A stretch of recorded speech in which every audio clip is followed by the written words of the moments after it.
forced to work, and as a result, cultural life in the camps flourished, with theatre groups, music groups, and choirs all being formed. Each compound had its own theatre and sports field. In 1945, Stalag Luft 3 held more than 10,000 captive Air Force officers.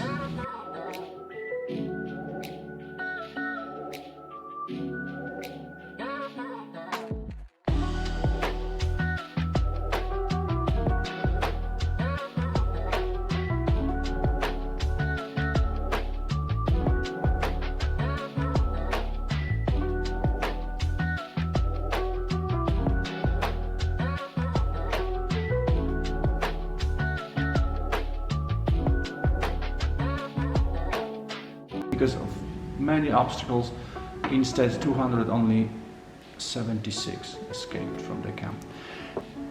We were excavating some of the tunnels. We found ventilation pipes from the tunnel, radio receiver which was constructed by the prisoners.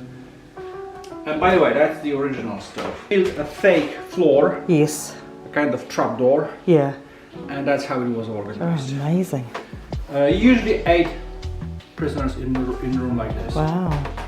Finally, on the night of the 24th of March 1944, 76 pilots broke free of the camp.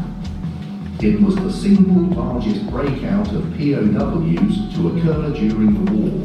And it was actually a long building with the infirmary and some offices of the German administration. Right. So that small narrow part was actually separated from the main compound. Yeah. You see there's a gap over there? Yes. It's because there was a perimeter again. So the outside perimeter was here. Yeah. Inside perimeter was here, and then the compound for the prisoners was over there. Right. Built a wooden trolleys. Yeah. And these trolleys were hauled on the ropes. Yeah.